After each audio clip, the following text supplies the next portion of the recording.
Alright, I just want to quickly talk about keep yourself in prayer always because there's so much going on and so much suffering and stuff in our lives and in lives around us. So, one thing you can do is just always remain in prayer, always remain praying on the outside and on the inside. Pray unceasingly and remember to not give yourself a hard time for when things go wrong or you made a mistake.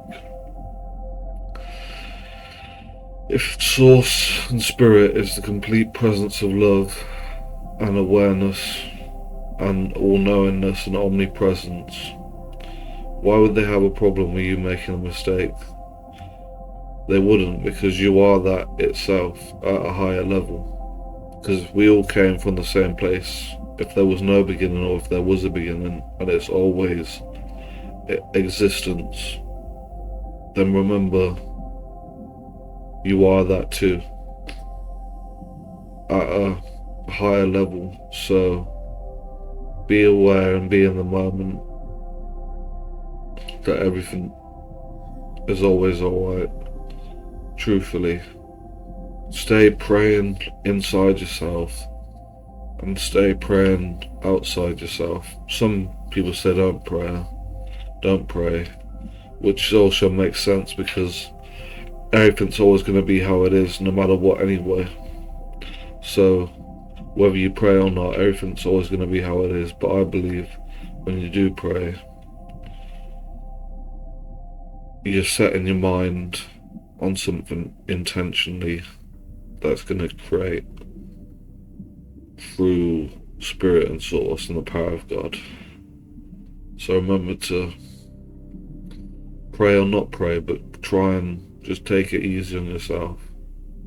Have a death of your ego, of a complete remembrance of who you are, and a complete amnesia effects on who you used to be.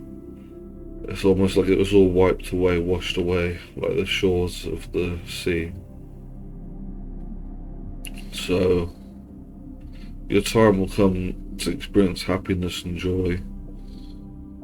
Mainly joy, because happiness is overrated, like, because we see stuff on social media or films or other people being happy, we feel an entitlement, we feel a need to be happy. We're like, oh damn, I need to be happy. But you can find just as much comfort in sadness too, because without one you wouldn't have the other. But staying in joy is the key.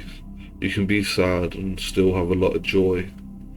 Just because your emotional body isn't feeling happiness, feeling a lot of excitement and glee and internal and external ecstasy, doesn't mean that that joy can't be there when you're feeling more mellow and more melancholy and more somber and gloomy in your ways. You can still have optimism whilst you're in that state. You can remain neutral between the two, whether you're happy or sad, always with that joy in the middle, which is that natural awareness. Joy is who you actually are. Because when we say we say I am this, I am that, I am a builder, I am a snow driver, I am a boy, I am a girl, or whatever. The I itself means joy. If you're saying joy, joy with being, the name of God is I am, joy and being. It's that I exist, and that existence itself is joy. So remember to pray to that power, or not pray to that power, be that power. It's either two options really, either be the power, or you pray to the power. One day it's all going to merge anyway.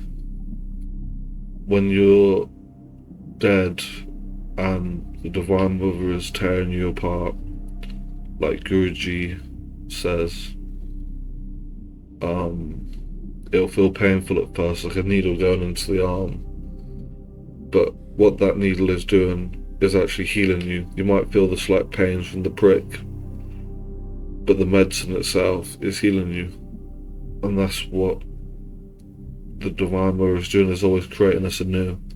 It may feel painful when you're going through change or you're struggling in some way, but that pain is the medicine that you need to grow.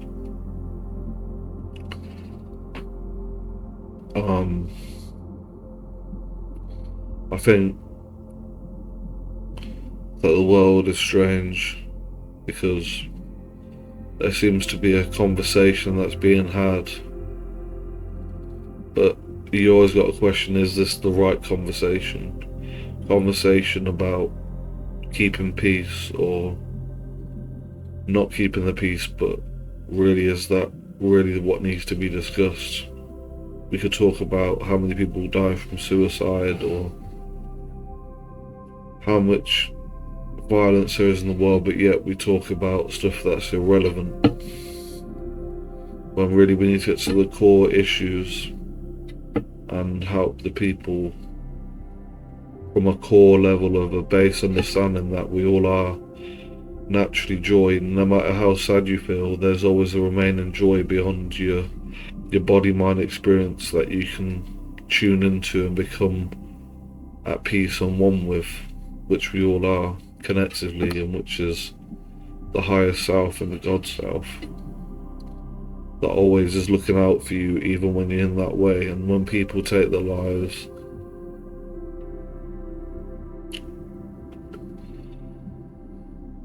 it's sort of like a tricky subject, because it's almost like some die for the highest good to bring awareness to those that shouldn't do it, but not everyone is like that. Some of it's tragedy. I mean, all of it is tragedy really, but it's all about the conversations that you have to solve the problem, not conversations that are not relevant to what's really going on. So I want you to always find joy within yourself, even when you're sad. Even if you have the conversation about wanting to die, you can talk yourself through it. You may not be the body mind in the way that it's everything or that it's nothing, but it can still be a useful tool to de-escalate situations and to remain present. I always talk about you're not the mind, you're not the body, like Nisargadatta Maharaj talks about, and Buddha talks about. All is illusion and life is suffering. So with those wisdoms, with that wisdom, you're aware that even the thinking good things, even the thinking bad things, even not thinking, all life is suffering. But with that suffering comes great growth and great teaching and great beauty. Because life is eternal, and life may be suffering, and life may be joy, but it's always those two. There's no higher or lower state. It's always remaining balanced by the suffering and the joy. So no matter how blissed you're going to feel, unless you're truly enlightened or ascended, you're always going to feel some sort of suffering. So try to find joy within that. Like, try and find the joy that I may be struggling, but what is this teaching me? And really get to the source of things, not just what your mind tells you, but become aware of all the angels all around you, all the ascended beings, all the gods around you, God himself, the Divine Mother, like the higher teachers in this world, the gurus. Keep aware of their presence and believe in them as you believe in yourself. When you praise the guru, you become the guru, says my guru, Guruji Josiah. So remember, you are your own guru, really, but you also need an external guru. which is something I've been taught, and I think it's something that's definitely helped me. Whether that be Guru Jesus, Guru Buddha, Guru, there's a lot. So yeah, I think your life is going to be beautiful and amazing because it always is. There's always a joy that's remaining in the midst of the suffering. There's always joy that's remaining. So I'll tell you not to give up and not to worry, because worry in itself is like a prayer. Worry is sort of saying, if this happens, then I know how I'm going to handle it. Because you're trying to find the solution, but the solution is the answer, not the worry itself. There is no problem. If you know of a solution, even if you don't know the solution, you leave it in the hands of the Divine Mother and the angels and God and that, then you'll be aware that there's literally nothing ever to worry about. You know, even in life and death situations, like, do what you need to do. Just do what you need to do. Always just do what is the natural cause of who you are to be free. I'd say do whatever it takes to be free. Even if you're getting a bit annoyed or frustrated with people crashing out around you and people being rude and things not necessarily being how you want them to be, do what you need to do to be free. To stay calm, or not even stay calm. If someone needs to get out in order for you to be free, then that's how it is. But freedom comes in kindness, freedom comes in gentleness and meekness and humbleness. I don't know if I can really explain that properly, because I'm not